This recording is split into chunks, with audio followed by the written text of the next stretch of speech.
Saat menghadiri jumpa pers, saksi Dede di kasus Vina Cirebon sempat memberi pernyataan menohok di depan awak media. Seperti diketahui, atas pengakuannya, Dede disomasi oleh tim hukum Rudiana dan diminta untuk segera meminta maaf, namun Dede menolak untuk meminta maaf. Dede kembali menegaskan bahwa apa yang dia katakan adalah yang sejujur-jujurnya.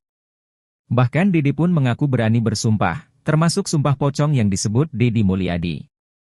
Ketika menyinggung soal sumpah pocong, Dede teringat dengan Aep, teman kerja yang menyeretnya menjadi saksi kasus Vina pada tahun 2016 silam.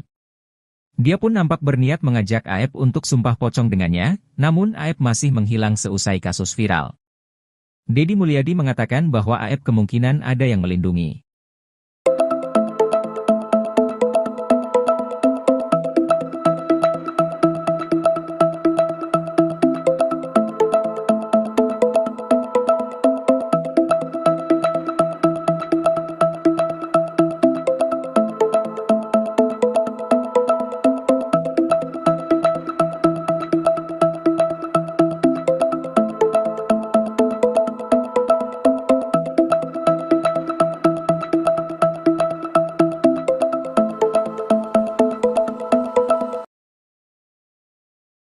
Marliana, kakak kandung Vina mengaku pusing dengan banyaknya pengakuan saksi yang muncul dalam kasus kematian adiknya.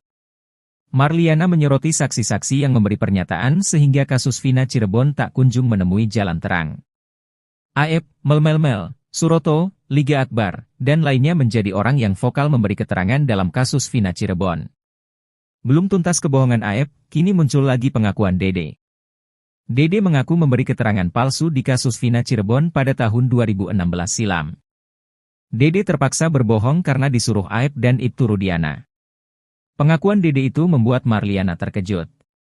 Marliana berharap agar pengakuan Dede ini bisa membuka kebenaran yang sesungguhnya. Kendati demikian, Marliana menyerahkan semuanya lewat proses hukum yang berlaku.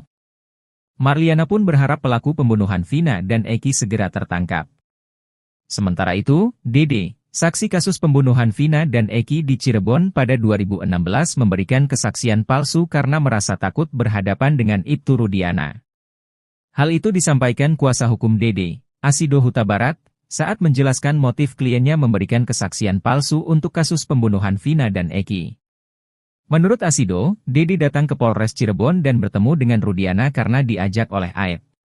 Saat itu, Dede mengaku tidak diberitahu tujuan bertemu Rudiana di kantor polisi.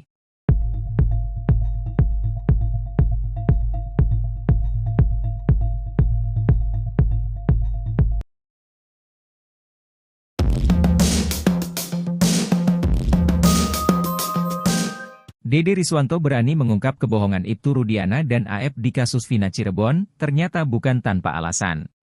Selama menjalani konsekuensi atas keberaniannya membongkar kebohongan Aep dan Ibtu Rudiana, Dede Riswanto tak perlu lagi khawatir atas nasib hidupnya. Kehidupan Dede Riswanto, termasuk dua anaknya telah dijamin.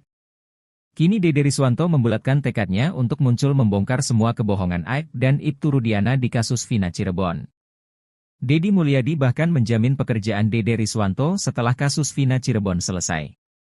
Sebelumnya Dede Riswanto berprofesi sebagai kuli bangunan. Dia pernah bekerja dengan Aep di tempat cuci mobil Jalan Perjuangan Cirebon, Jawa Barat selama 1 bulan. Dede Riswanto juga pernah melakoni profesi sebagai satpam. 8 tahun berlalu, Dede akhirnya bicara jujur tentang kesaksiannya di kasus Vina Cirebon. Bukan cuma Dede, masa depan anak-anaknya pun kini sudah dijamin oleh Deddy Mulyadi. Mendapat semua jaminan itu, Dede Riswanto kini bahkan siap menghadapi segala resiko, termasuk hukuman pidana karena telah memberi kesaksian palsu di kasus Vina Cirebon. Di balik keberanian Dede Riswanto membongkar kebohongan Aep dan Ibtu Rudiana, juga ada peran ibunya. Ibu dan kakak-kakak Dede merasa risau setelah mengetahui masalah di kasus Vina Cirebon. Sang ibu secara bertubi membujuk Dede Riswanto untuk berani mengungkap kebohongan tersebut. Namun saat itu Dede masih mempertimbangkan jalan yang bisa dia tempuh. Sampai kemudian kakaknya, Ernie, menyarankan untuk menemui Deddy Mulyadi. Akhirnya Dede Riswanto memutuskan untuk pergi dari kediamannya di Tangerang menemui Deddy Mulyadi. Tindakan Dede Riswanto justru berbanding terbalik dengan Aep dan Ibtu Rudiana.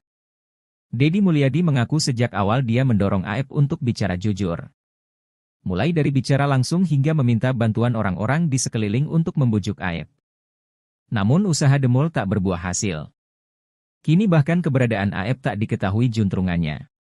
Pun dengan Ibtu Rudiana yang hingga kini tak jelas keberadaannya. Mantan terpidana kasus Vina Cirebon, Saka Tatal rupanya masih menyimpan dendam yang belum terbalaskan. Saka Tatal yang sudah bebas dari jeratan hukum kasus Vina Cirebon lalu itu mengaku masih ada yang mengganjal di hatinya. Menurutnya, dendamnya itu bukan kepada korban Vina dan Eki. Namun pada sosok orang yang telah menyeretnya hingga terjerumus dalam kasus pembunuhan Vina dan Eki. Seperti diketahui, kasus pembunuhan Vina Gang terjadi pada tahun 2016 lalu menjerat 8 orang yang kini menjalani masa hukuman. Dari 7 terpidana, hanya Saka Tatal yang sudah bebas sejak tahun 2020 lalu karena saat kejadian dirinya masih di bawah umur. Saka Tatal mengklaim, ia bukan pelaku pembunuhan Vina dan Eki namun dijadikan sebagai terpidana hingga divonis bersalah. Tak hanya itu, kata dia, selain dipaksa mengaku ia juga mendapat penyiksaan. Ia pun kini berusaha menghilangkan dendam di dalam hatinya dan tak mau mengingat lagi kasus tersebut. Meski coba melupakan, Saka Tatal nampaknya bakalan sulit melupakan kejadian yang pernah menimpanya tersebut.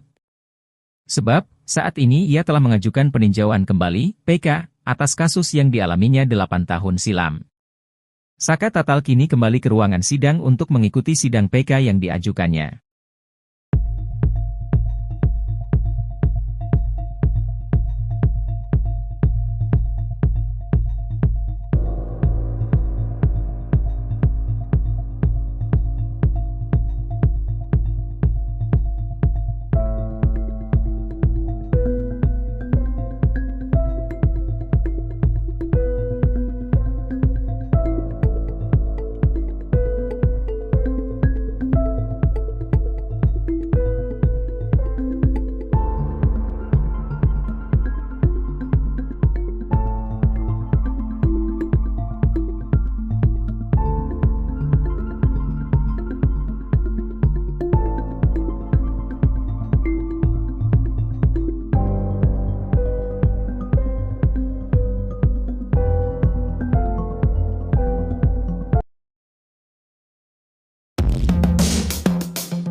AF salah satu saksi kunci dalam kasus Vina Cirebon nampaknya semakin terpojok setelah tak dibela Ibtu Rudiana, ayah korban Eki.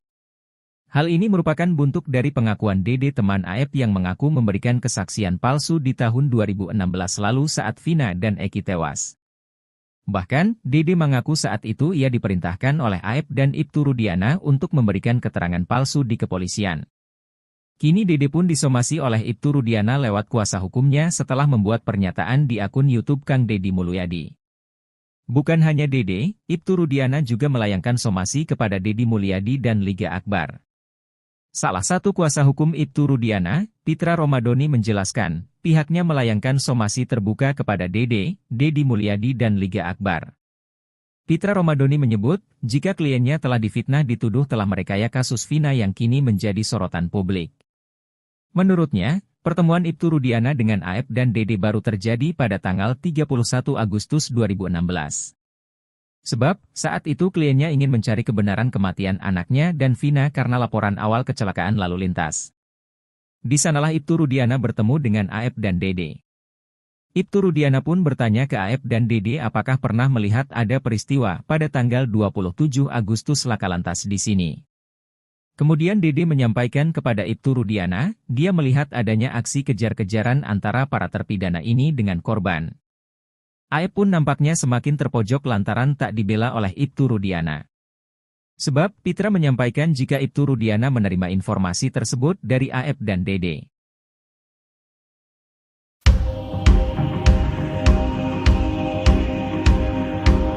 Ex-Kabareskrim Komjen Pol Purnawirawan Susno 2J kembali menyinggung hakim-hakim yang sembrono dalam mengadili 8 terpidana kasus Vina pada 2016 silam. Susno meminta agar mereka dilacak dan segera diseret ke Komisi Yudisial untuk ditindak. Susno tidak rela pajak yang dibayarkan dari gajinya diperuntukkan oleh hakim-hakim tak beres. Ia belak-belakan ogah dipimpin oleh hakim-hakim semacam itu. Ia pun berharap agar hakim yang mengadili Saka Tatal dalam peninjauan kembali, PK, dapat bersikap adil dan memihak kepada kebenaran. Tudingan itu berupa adanya sebuah niat terselubung dari pihak penyidik sengaja tak hadir untuk buru-buru melengkapi berkas P21 kasus pembunuhan Vina dan Eki. Susno menilai tidak dibukanya kedua alat bukti berupa CCTV dan ponsel yang diamankan pihak kepolisian daerah Jabar di pengadilan tahun 2016 merupakan hal yang janggal. Ia tak habis pikir bagaimana bisa ketua majelis hakim dan dua hakim anggota bisa berani memvonis sedemikian luar biasanya para terpidana tanpa didukung alat bukti forensik.